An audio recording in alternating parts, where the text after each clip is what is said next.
The spring crops are on their way out. The peas are finished, the lettuce has started to bolt, the onions are harvesting or almost done, and the pansies are living up to their name now that the heat has arrived. So right now is exactly the right time to flip these green stalks into summer crops. If you've never done this before, I want to show you exactly what I did, what came out, what went in, how I refreshed the soil, and why I planted what I planted for the summer. Now, not everything is gone. You can still see I have some greens hanging on, but I'm gonna take you planter by planter and just show you exactly what I'm doing to flip these green stalks so that I can have more production for the second season of the year. So let's talk about the crops that needed to be taken out. We're talking about cool season crops like snap peas. You may recall that I had a beautiful arch that was spanning these two that my snap peas grew on, and they did amazing, but the heat eventually shut them down. So I ended up taking them off. I do hope to eventually get this tomato plant and maybe do the same thing between the planters for this tomato. It's just not quite there yet. So maybe that will happen eventually. But the snap peas definitely were the first ones that succumbed to the heat. And then the pansies started to do the same. Now the pansies were also ones that I had been growing since last fall, so that could have been part of it. But I went ahead and took those out to add some summer flowers in their place. I do still have some alyssum. Alyssum can go a little bit longer in the summer, but once they start looking really like burned up, I like to put some flowers that will pop more in the summer. Now walking over here, you can see that this green stalk was mostly greens. I do still have some lettuce that's doing okay, but this is also a good time to look at which lettuce bolts more quickly, and that'll tell you which ones are a little bit more heat tolerant. I've noticed that this blushed butter oak is starting to bolt, but then also as I've harvested this arugula, I'm planting new ones. You can see new greens here and some smaller arugula. So for this, I'm continuing to plant the greens, but specifically arugula is going to be better for the summer. And then I've also got some brassicas that are still in here. I've harvested almost all the cabbage in my raised bed garden. The ones in the green stalk are just not growing as fast as the ones in the raised beds, but I think it's because I put them every pocket, and I just think there was too much competition of nutrients. And plus, I feel like the celery up here has hogged a lot of water, so I've had a hard time keeping all of this watered adequately. At the bottom, we've got some snap peas that seem to be doing okay. So that actually worked out well to have the snap peas at the bottom. But anyway, those are the ones that are coming out, and the onions are almost done over here, and then I'm replacing those with beans. Now, as you can see, because some of these crops have come out, but some are still there, most of this I am doing little by little because each crop is finished at a slightly different time.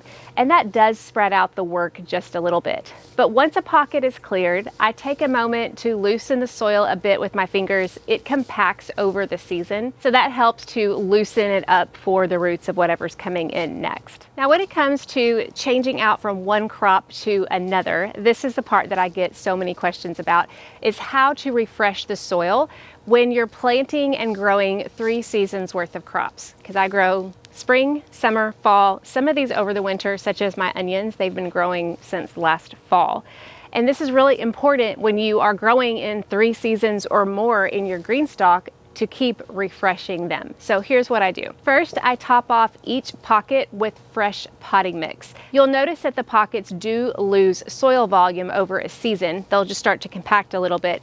And if I'm pulling out a plant, sometimes I'm pulling the whole root ball out, especially in these green stalks, and that brings a lot of soil with it.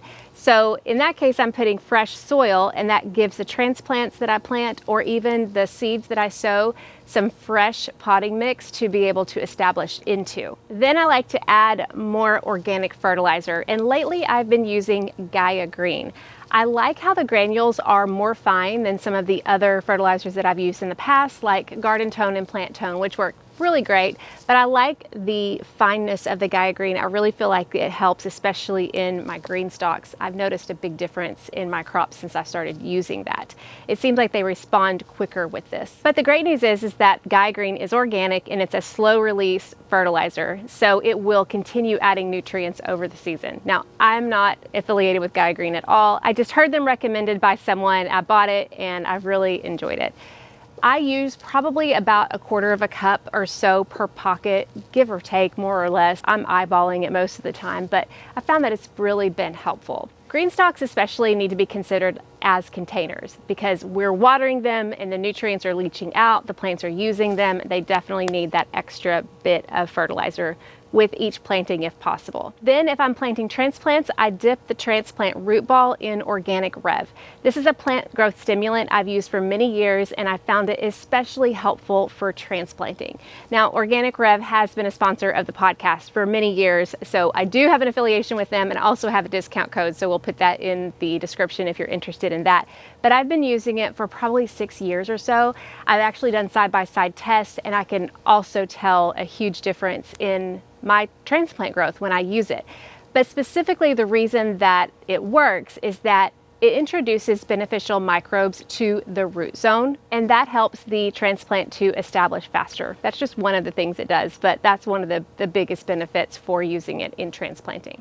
Now, I mentioned what came out of these planters or what will be coming out soon, although I didn't mention celery, but that's definitely coming out soon. But now let's talk about what's going in their place. So first, let's talk about the flowers, because I mentioned pansies and alyssum are coming out.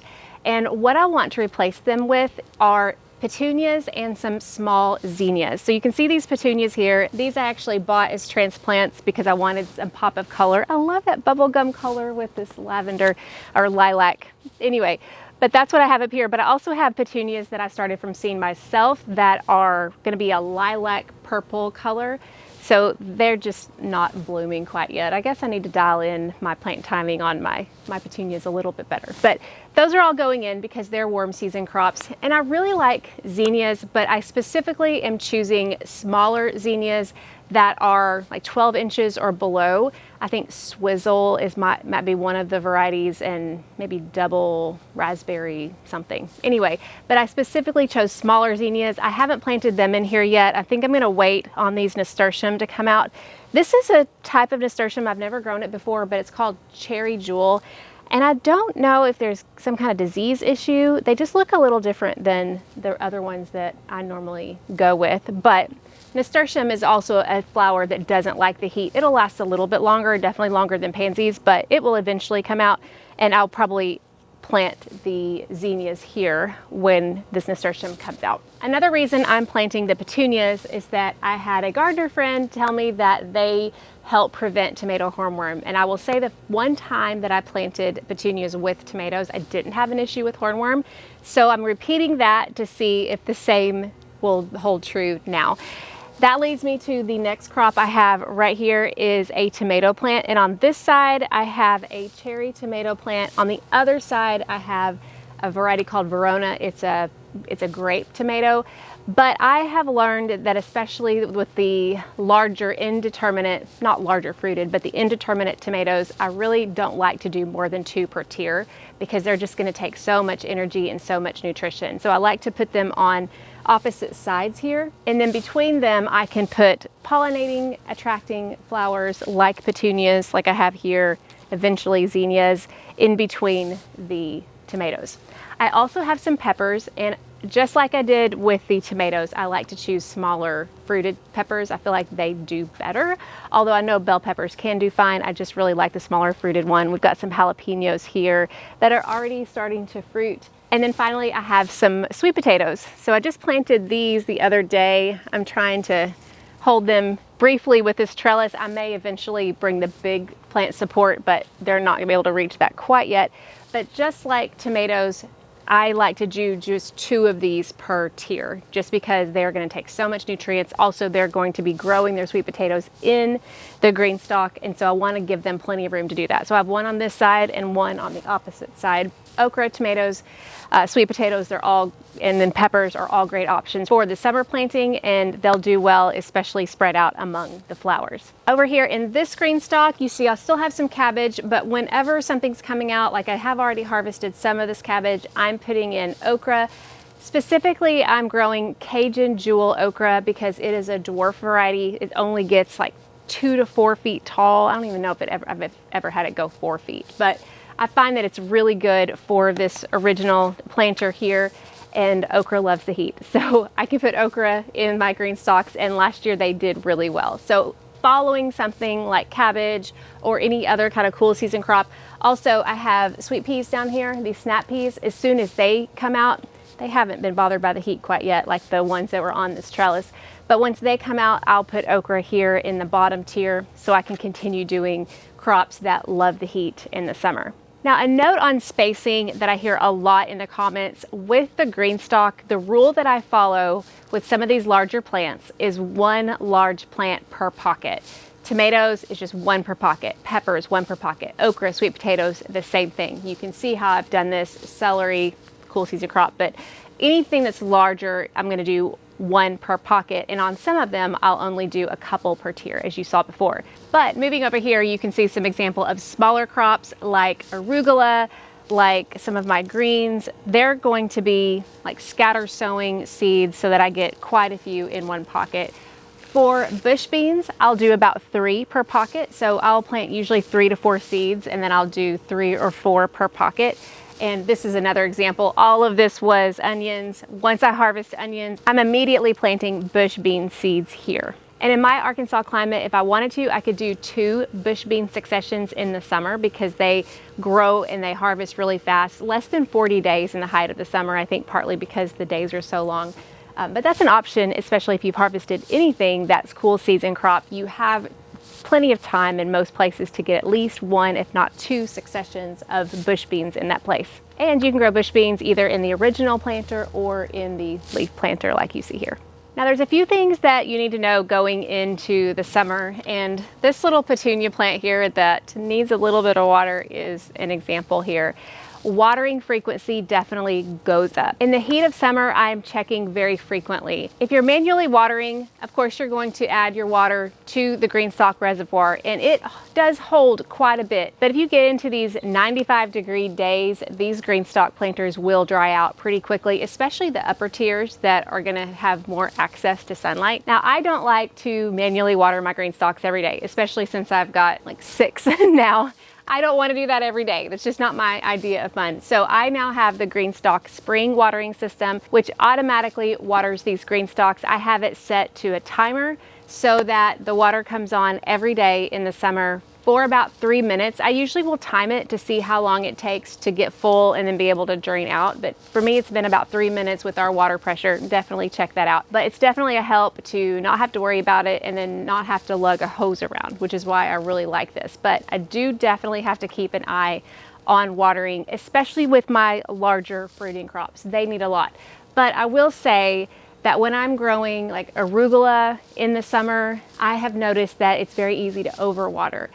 Some of those more shallow rooted plants, even bush beans, they don't need as much water as some of these larger ones. So I do kind of dial back the intensity of the water depending on what's growing in it, just to make sure that I don't water some crops too much and some not enough. It takes a little bit of extra observation and dialing it in, but once I get it dialed in, it pretty much takes care of itself when it's on a timer, which is really nice. As much as I was sad to see this beautiful pea trellis and so many of these cooler season crops finish up, they did serve their purpose and they were so enjoyable. But now I get to turn my attention to the summer crops, as you can see here, and in a few months, I'll be doing the same thing all over again for the fall. Now, if you want to see the same concept where I'm flipping from spring to summer applied to raised beds, what I pulled out, what went in, I did a video recently showing that, and I'll link that right here. So what are you putting in your GreenStalk or your containers right now for the summer? I'm curious what's working for you. Leave it in the comments. I would love to hear from you. And as always, if you're ever interested in getting a GreenStalk for yourself or any of their accessories like their trellises or their GreenStalk watering system, you can always use my code Jill10 to get $10 off your purchase of $75 or more. And if you get my emails every Friday where I share with you what's going on in my garden, I will always keep you up to date on any of their latest sales. So you can get that at the link in the description or go to journeywithjill.net/garden sign up.